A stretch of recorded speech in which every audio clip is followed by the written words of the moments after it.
ಬೆಂಗಳೂರಿನ ಹಾರ್ಡ್ವೇರ್ ಗೋಡೌನ್ಗೆ ಬೆಂಕಿ ಹೊತ್ತಿಕೊಂಡಿದ್ದು ಚಿಕ್ಕಪೇಟೆಯ ಕುಂಬಾರಪೇಟೆಯ ಬಳಿ ಬೆಂಕಿ ಕಾಣಿಸಿಕೊಂಡಿದೆ. 4 ಅಗ್ನಿಶಾಮಕ ದಳದ ಸಿಬ್ಬಂದಿಗಳು ದೌಡಾಯಿಸಿ ಬೆಂಕಿಯನ್ನು ನಂದಿಸ್ತಾ ಇದ್ದಾರೆ. ದೃಶ್ಯಗಳು ನೋಡಿದ್ರೇನೆ ಗೊತ್ತಾಗ್ತಾ ಇದೆ ಎಷ್ಟು ದೊಡ್ಡ ಮಟ್ಟದಲ್ಲಿ ಬೆಂಕಿ ಆವರಿಸಿಕೊಂಡಿದೆ. ದೊಡ್ಡ ಹೊಗೆಯಲ್ಲಿ ಆವರಿಸಿಕೊಂಡಿದ್ದರಿಂದಾಗಿ ಅಕ್ಕಪಕ್ಕದ ಜನರು ಕೂಡ ಭಯಭೀತರಾಗಿದ್ದರು. ಇನ್ನು ಬೆಂಕಿ ಅಕ್ಕಪಕ್ಕದ ಅಂಗಡಿಗಳಿಗೂ ತಗುಲುವಂತಹ ಆತಂಕ ಕೂಡ ಹೆಚ್ಚಾಗಿತ್ತು. ಇನ್ನು 3 ಅಂತಸ್ತಿನ ಕಟ್ಟಡ ಆಗಿದ್ದರಿಂದಾಗಿ ಅಲ್ಲಿ ಲಕ್ಷಾಂತರ ರೂಪಾಯಿ ಮೌಲ್ಯದ ವಸ್ತುಗಳಲ್ಲೂ ಕೂಡ ಸುಟ್ಟು ಕರಕಲಾಗಿದೆ ಅಂತ ಹೇಳಲಾಗ್ತಾ ಇದೆ. ಪ್ಲಾಸ್ಟಿಕ್ ಪೈಪ್ಗಳು ಹಾಗೆ ಇತರೆ ವಸ್ತುಗಳಿದ್ದಂತಹ ಕಟ್ಟಡ ಅದು. ಅಲ್ಲಿಗೆ ಬೆಂಕಿ ಹೊತ್ಕೊಂಡು ಸಂಪೂರ್ಣವಾಗಿ ಭಸ್ಮವಾಗಿದೆ. ದಟ್ಟ ಹೊಗೆ ಆವರಿಸಿದ್ರಿಂದಾಗಿ ಅಲ್ಲಿ ಸ್ಥಳಕ್ಕೆ ಯಾರು ಕೂಡ ಬಾರದಂತೆ ಅಗ್ನಿಶಾಮಕ ದಳದ ಸಿಬ್ಬಂದಿಗಳು ಸೂಚನೆಯನ್ನು ಕೊಟ್ಟಿದ್ದು 4 ತಂಡಗಳು ಈಗಾಗಲೇ ಅಲ್ಲಿಗೆ ಸ್ಥಳದಲ್ಲಿ ಬೀಡು ಬಿಟ್ಟಿದ್ದು ಬೆಂಕಿಯನ್ನು ನಂದಿಸ್ತಾ ಇದ್ದಾರೆ.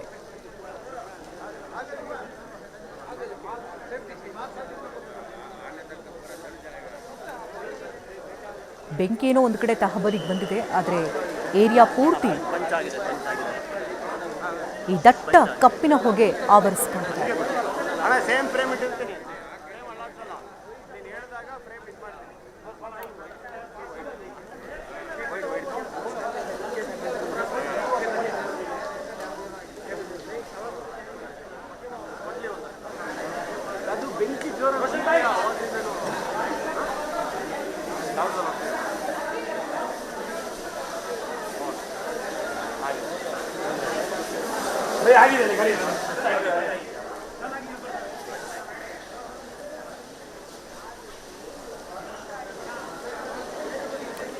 ಮೂರಂತಸ್ತಿನ ಕಟ್ಟಡ ಇದು. ಹಾರ್ಡ್ವೇರ್ ಗೋಡೌನ್ಗೆ ಬೆಂಕಿ ಕಾಣಿಸಿಕೊಂಡಿದೆ.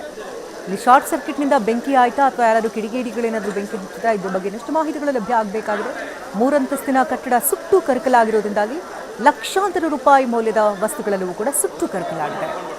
ಇನ್ನು ಸ್ಥಳದಿಂದ ಪರಿಸ್ಥಿತಿ ಹೇಗಿದೆ ಅನ್ನೋದ್ರ ಬಗ್ಗೆ ಮಾಹಿತಿಯನ್ನು ಕೊಡೋದಕ್ಕೆ ನೇರ ಸಂಪರ್ಕದಲ್ಲಿ ಪ್ರಜ್ವಲ್ ಇದ್ದಾರೆ. ಪ್ರಜ್ವಲ್, 3-4 ಅಂತಸ್ತಿನ ಕಟ್ಟಡ ಈಗ ಸಂಪೂರ್ಣವಾಗಿ ಅಗ್ನಿ ನರ್ತನಕ್ಕೆ ಬಲಿಯಾಗಿರುವಂಥದ್ದು. ದಟ್ಟ ಹೊಗೆಯಲ್ಲಿ ಕಾಣ್ತಾ ಇದ್ದೇವೆ. ಈಗ 4 ಅಗ್ನಿಶಾಮಕ ದಳದ ಸಿಬ್ಬಂದಿಗಳೇನೋ ಅಲ್ಲಿ ದೌಡಾಯಿಸಿದ್ದಾರೆ. ಬೆಂಕಿ ಈಗ ತಹಬದಿಗೆ ಬಂದಿದ್ಯಾ? ಅಲ್ಲಿ ಸಿಚುವೇಶನ್ ಹೇಗೆ ಕಂಡು ಬರ್ತಾ ಇದೆ? ಶಕುಂತಲಾ, ನೇರವಾಗಿ ಸಿಚುವೇಶನ್ ಹೇಗಿದೆ ಅಂತ ನೋಡೋದಾದ್ರೆ ಇಲ್ಲಿ ಸದ್ಯಕ್ಕೆ 3 ಅಂತಸ್ತಿನ ಕಟ್ಟಡ ಇದು. ಅಂದರೆ -1ನಲ್ಲೂ ಇದೆ, ಮತ್ತು ಜೊತೆಗೆ ಗ್ರೌಂಡ್ ಫ್ಲೋರ್ನಲ್ಲೂ ಇದೆ, ಮತ್ತು ಫಸ್ಟ್ ಫ್ಲೋರ್ ಮತ್ತು ಸೆಕೆಂಡ್ ಫ್ಲೋರ್ನಲ್ಲಿದೆ. ಪ್ರಮುಖವಾಗಿ ಮೊದಲಿಗೆ ಕೆಳಗಡೆ ಇರುವಂಥ ಒಂದು ಹಾರ್ಡ್ವೇರ್ ಶಾಪ್ನಲ್ಲಿ ಬೆಂಕಿ ಕಾಣಿಸ್ಕೊಳ್ಳುತ್ತೆ ಅಂತ ಹೇಳಿ ಮಾಹಿತಿ ಸಿಗುತ್ತೆ. ಹಾರ್ಡ್ವೇರ್ ಶಾಪಿನ ಬೆಂಕಿ ಹತ್ಕೊಂಡಿದ್ದು ಮೇಲ್ಭಾಗಕ್ಕೆ ಬೆಂಕಿ ಹೋಗುತ್ತೆ. ಮೇಲ್ಗಡೆ ಈಗೇನು ಬೆಂಕಿ ನಂದಿಸ್ತಾ ಇದ್ದಾರೆ ಮತ್ತು ಅಗ್ನಿಶಾಮಕ ಸಿಬ್ಬಂದಿಗಳು ನಿಂತ್ಕೊಂಡು ಬೆಂಕಿ ನಂದಿಸುವಂಥ ಪ್ರಯತ್ನವನ್ನು ಮಾಡ್ತಿದ್ದಾರೆ, ಕೆಲಸವನ್ನು ಮಾಡ್ತಿದ್ದಾರೆ. ಈ ಒಂದು ಮೇಲ್ಗಡೆ ಫ್ಲೋರ್ಸ್ಗಳಲ್ಲಿ ಈ ಫ್ಯಾನ್ಸಿ ಸ್ಟೋರ್ಗಳಿದ್ದಾವೆ. ಅಂದರೆ ಪ್ರಮುಖವಾಗಿ ಪ್ಲಾಸ್ಟಿಕ್ ಅಂಗಡಿಗಳು, ಪ್ಲಾಸ್ಟಿಕ್ ಕವರ್, ಪೈಪು, ಹಾರ್ಡ್ವೇರಿಗೆ ಸಂಬಂಧಪಟ್ಟಂಥದ್ದು, ಬಟ್ಟೆ, ಈ ರೀತಿಯಾದಂಥ ವಸ್ತುಗಳನ್ನು ಪ್ರಮುಖವಾಗಿ ಮೇಲ್ಭಾಗದಲ್ಲಿ ಸ್ಟೋರೇಜನ್ನು ಮಾಡಿ ಇಟ್ಟಿದ್ದಾರೆ. ಅದಕ್ಕಿಂತ ಮೇಲ್ಗಡೆ ಫ್ಲೋರ್ ಏನು ಫುಲ್ ಹೊಗೆಯಲ್ಲಿ ಮುಳುಗಿ ಹೋಗಿದೆ, ಆ ಫ್ಲೋರ್ನಲ್ಲಿ ಸಂಪೂರ್ಣವಾಗಿ ಹಾರ್ಡ್ವೇರಿನ ಗೋದಾಮ್ ರೀತಿಯಲ್ಲಿ ಇಟ್ಕೊಂಡಿದ್ದಾರೆ.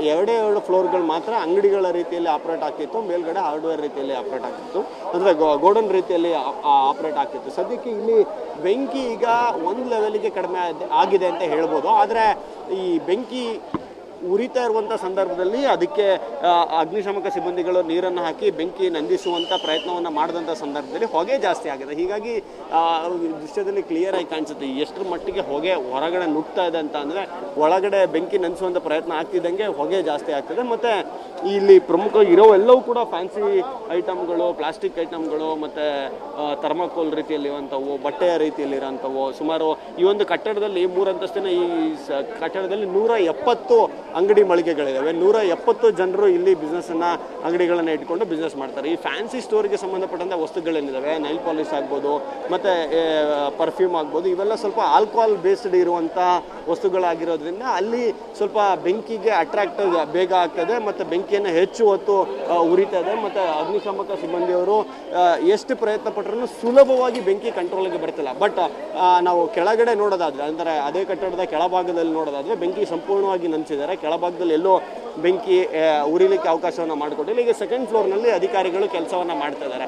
ಸೆಕೆಂಡ್ ಫ್ಲೋರ್ನಲ್ಲಿ ಆ ಬೆಂಕಿಯನ್ನು ನಂದಿಸುವಂಥ ಕೆಲಸ ಏನಾಗ್ತದೆ, ಈಗಾಗಲೇ ಆ ಲೈಟ್ ಕಂಬದ ಹಿಂಭಾಗದಲ್ಲಿ ಕಾಣಿಸುತ್ತೆ ಅಧಿಕಾರಿಗಳು ನಿಂತಿರುವಂಥದ್ದು. ಇಲ್ಲಿ ಸುತ್ತಮುತ್ತ ಏರಿಯಾಗೆ ಪವರ್ ಕಟ್ಟನ್ನು ಮಾಡಿದ್ದಾರೆ. ಯಾವುದೇ ರೀತಿಯಾದಂಥ ಮತ್ತೆ ಹೆಚ್ಚುವರಿ ಅಗ್ನಿ ಅವಘಡ ಆಗಬಾರ್ದು ಅನ್ನೋ ಕಾರಣಕ್ಕೆ ಟ್ರಿಪ್ ಆಗಿ ಉರಿತಾ ಇರುವಂಥ ಬೆಂಕಿಯಿಂದ ವಯರ್ಗೆ ಏನಾದ್ರು ಸಮಸ್ಯೆ ಆಗಿ ಮತ್ತೆ ಬೆಂಕಿಯಾಗಿ ಸಮಸ್ಯೆ ಆಗಬಾರ್ದು ಅಂತೇಳಿ ಒಂದು ಸಂಪೂರ್ಣವಾದಂಥ ಪವರ್ ಕಟ್ಟನ್ನು ಮಾಡಿದ್ದಾರೆ. ಮತ್ತು ಇಲ್ಲಿ ಸಾರ್ವಜನಿಕರನ್ನ ಇಲ್ಲಿಂದ ಸ್ವಲ್ಪ ದೂರಕ್ಕೆ ಇಟ್ಟು ಬೆಂಕಿಯನ್ನು ನಂದಿಸುವಂಥ ಕೆಲಸವನ್ನು ಮಾಡ್ತಾರೆ. ವಿನೋದ್ ಅಂತ ಹೇಳಿ ಒಬ್ಬ ವ್ಯಕ್ತಿಗೆ ಈ ಒಂದು ಕಟ್ಟಡ ಸೇರುತ್ತೆ, ಅಂದರೆ ಅವರ ಓನರ್ಶಿಪ್ನಲ್ಲಿ ಇದೆ ಈ ಕಟ್ಟಡ.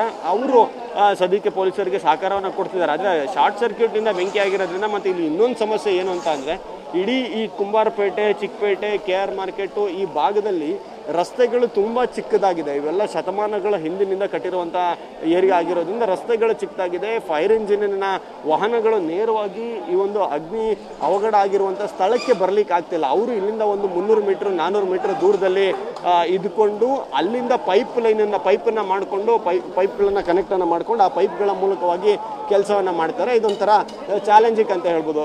ಕೆಳಭಾಗದಲ್ಲಿ ಒಂದು ಲೆವೆಲ್ಗೆ ಅಗ್ನಿಯನ್ನು ಕಂಟ್ರೋಲ್ ಮಾಡಿ ಅದನ್ನು ಸಂಪೂರ್ಣವಾಗಿ ನಂದಿಸಿ ಈಗ ಕೆಲ ಸಿಬ್ಬಂದಿಗಳು ಹೊರಗಡೆ ಬರ್ತಿದ್ದಾರೆ. ಮೇಲ್ಭಾಗದಲ್ಲಿ ಏನಿದೆ ಅಲ್ಲಿ ಆಕ್ಸಿಜನ್ ಟ್ಯಾಂಕರ್ಗಳನ್ನು ಹಾಕೊಂಡು ಮಾಡ್ತಿರುವಂಥ ಕೆಲಸ ನಡೀತಾ ಇದೆ.